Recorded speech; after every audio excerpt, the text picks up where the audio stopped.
अच्छा, स्विट्जरलैंड में एक खिलाड़ी के पीछे सारी दुनिया है। इस वक्त मैं इंटरव्यू भी कर रहा हूँ ज़हीर भाई के साथ। तो फैंस यहाँ पर खड़े हैं, इनकी तस्वीर खींचना चाहते हैं और अभी इनकी गेंदबाजी आने वाली है। मैंने तो हाथ में दस्ताने पहने हैं। ज़हीर भाई, ये एक्सपीरियंस क्या है? इतनी ठंड में बॉल करना और बैटिंग करना, फील्डिंग करना, ये नया तजुर्बा है ये तो। बहुत ही खूबसूरत जगह है। सबसे पहले तो मैं यही बताना चाहूँगा, आप देखो यहाँ के जितनी वादियाँ है बहुत ही बेहतरीन है। यहाँ पे आके आपको खेलने का जो मज़ा है वो अलग ही है। और आइस आइस पे जो क्रिकेट हो रही है वो हमने अब तक देखी नहीं है। तो एक अपने आप में एक ये नई चीज़ है। तो सारे के सारे प्लेयर्स बहुत मज़ा भी उठा रहे हैं। जब धूप होती है तो काफ़ी अच्छा लगता है, जब धूप निकल जाती है तो हम सारे दस्ताने पहन लेते हैं, 15 सब मिनट कुछ। पहले बर्फ गिरी आपको, आप अंदर लंच कर रहे थे, 15 मिनट में बर्फ गिर रही थी। जी बिल्कुल, जी बिल्कुल। और जब जब हमारी इनिंग्स ख़त्म हो रही थी जी। बैटिंग, तब उस टाइम बहुत ज़्यादा ठंड हो रही थी। और अब जब धूप निकल आई है तो अच्छा है। तो उम्मीद यही है कि मौसम ऐसा ही रहे तो आसानी हो जाएगी जब और फील्डिंग कर रहे हैं। एक अच्छी बात यह है ज़हीर भाई, इसमें एक बड़े बड़े खिलाड़ी आए हैं। ऐसा नहीं है कि आपने शुगल कर दिया, आइस क्रिकेट कर दी। बड़े बड़े खिलाड़ी आए हैं और दुनिया उनको देखने के लिए आई है। ये क्रिकेट जो भी है, सीरियस भी दिखती है।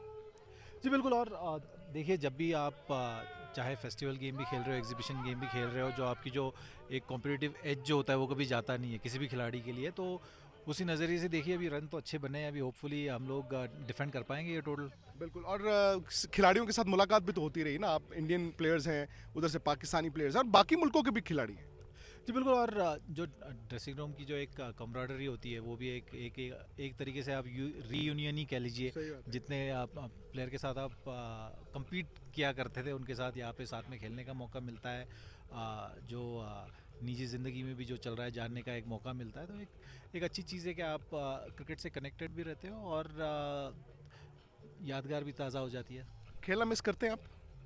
देखिए, यहाँ पे खेल ही रहे। खेलना तो एक जो इंटरनेशनल क्रिकेट का होता है, एक जो वक्त आ जाता है निकलने का, वो तो हर खिलाड़ी को एक जो डिसीजन होता है एक बार वो कर लेता है। उसके बाद मुझे नहीं लगता कि जब भी आप फील्ड पे आते हो आपको वापस वो मज़ा आता है। लेकिन बाय द वे, मैं आपकी कमेंट्री सुनता हूँ, मज़ा बड़ा आता है, लेकिन बड़ी शानदार कमेंट्री करते हैं आप। एक थ्योरी ये है ज़हीर भाई कि जो अब भारत के पेसर्स साउथ अफ्रीका में कर रहे हैं, कहते हैं कि शायद कपिल देव आए, लेकिन आपकी जनरेशन ने जो फास्ट बॉलर्स के एक पौध लेकर आए, वो उसका लेगेसी आगे चल रही है। देखिए, अगर आप भारतीय क्रिकेट का ग्राफ भी देखोगे ना, तो हर दशक से इम्प्रूवमेंट होती गई है। और मुझे लगता है कि यही जो जो पिछले खिलाड़ी में हमेशा ही आप जब भी मैं इंटरव्यू भी करता हूँ या कभी क्रिकेट की बात करता हूँ तो मैं इस चीज़ का ज़रूर जिक्र करता हूँ कि जो जो आप एक करंट जो खिलाड़ी होते हैं वो एक एक स्तर सेट करते हैं अगली जनरेशन के लिए। सही बात है। और हर दशक में भारतीय क्रिकेट के साथ यही हुआ है और उसका रिजल्ट अभी आपको देखने मिल रहा है कि जिस तरीके से टीम भी परफॉर्म कर रही है, इसका श्रेय कभी कभी सारे प्लेयरों को जाता है जिन्होंने इंडियन क्रिकेट के लिए कंट्रीब्यूट किया हुआ है। सौरव गांगुली से मेरी उस दिन बात हो रही थी। दादा कहते हैं कि अगर जहीर खान ना होते तो आज ये जो 4-5 फास्ट बॉलर्स अच्छा परफॉर्म कर रहे हैं, शायद ये ना होते। देखिए, जो हमारे बस में था वो हमने किया है। जितना अच्छे से हम क्रिकेट खेल सकते थे उतने अच्छे से क्रिकेट खेली। जितना अच्छे से एग्जाम्पल दूसरों के लिए सेट कर सकते थे, अपना अपना जो तजुर्बा है वो बांट सकते थे, उतनी हमने कोशिश की। और यही यही मेरा हमेशा से ही एफर्ट रहा है, यही मेरी हमेशा से ही सोच रही है। और टीम भले टेस्ट सीरीज हार गई, लेकिन वनडे में तो साउथ अफ्रीका दूर दूर तक नजर नहीं आ रहा। जी बिल्कुल। जैसे सीरीज स्टार्ट हुआ, पहले 2 टेस्ट मैचेस काफ़ी टफ थे, लेकिन किसी भी टीम को एक बहुत अच्छा कैरेक्टर शो करना पड़ता है जब आपको ऐसे कमबैक करना होता है। और जिस तरीके से मोमेंटम अभी भारतीय टीम ने बनाया है, मुझे लगता है कि ये वनडे सीरीज़ में साउथ अफ्रीकन टीम को अब वापसी करना बहुत ज़्यादा मुश्किल होगा। और विराट कोहली तो वो सुबह ब्रेकफास्ट में भी 100 कर रहे हैं, लंच पे भी 100, डिनर 100, फिर वो रात को अपने आप को बताते हैं कल फिर 100 करना है। जी बिल्कुल। उनकी जितनी तारीफ़ की जाए कम है। मेरे को लगता है कि जिस तरीके से उन्होंने अपने आप में एक खुद से ही compete कर रहे हैं और नए नए रिकॉर्ड बना रहे हैं। और जिस कंसिस्टेंसी से और जो मैं हमेशा यही कहता हूँ कि वो बहुत ज़्यादा ड्रिवन है ना। तो उस चीज़ का कहीं ना कहीं फ़ायदा पूरे टीम को भी होता है। और चूंकि आपने उनको उस स्टेज से देखा जहीर भाई, जब वो एक यंगस्टर के तौर पर आ रहे थे, आज कप्तान के तौर पर भी आपको लगता है और इम्प्रूवमेंट होगी? जी बिल्कुल। और एक चीज़, जब भी आप उनकी तरफ देखते हो तो लीड बाय एग्जाम्पल। बिल्कुल। और जितने एक पॉजिटिव सोच, मुझे लगता है कि वो बहुत ज़्यादा ज़रूरी होती है। और वही किसी भी सिचुएशन में आपको वो चीज़ काम आती है।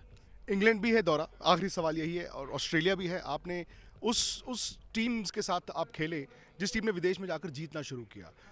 जहीर भाई, लगता है आपको कि ये टीम इंग्लैंड में सीरीज जीत सकती है, कल को ऑस्ट्रेलिया में सीरीज जीत सकती है?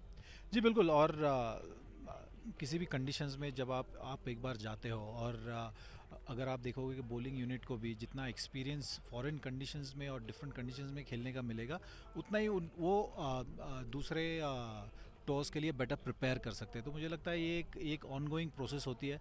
तो इंग्लैंड सीरीज़ में अभी काफ़ी समय है, लेकिन उन कंडीशंस में अगर जो थोड़ा प्रिपरेशन का भी टाइम मिलेगा, या तो चीज़ें समझने का टाइम मिलेगा। और ये पहले भी जा रहे शायद वनडे खेल रहे टेस्ट से पहले, ये जी बिल्कुल। और एक बॉलर के लिए बहुत ज़रूरी होता है कि आप जिन कंडीशंस में खेल रहे हो उन कंडीशंस का अंदाज़ा लगाया जाए, उन कंडीशंस में कौन सी चीज़ें काम करती है, किस तरीके की गेंद आप बतौर गेंदबाज कर सकते हो। अगर जल्द से जल्द सीखो तो उतना ज़्यादा फ़ायदा टीम को। बहुत बहुत शुक्रिया ज़हीर भाई, मैं आपको ज़्यादा नहीं रोकूंगा, आपकी गेंदबाजी आने वाली है, बिल्कुल। मतलब ये एक धूप बनी रहे।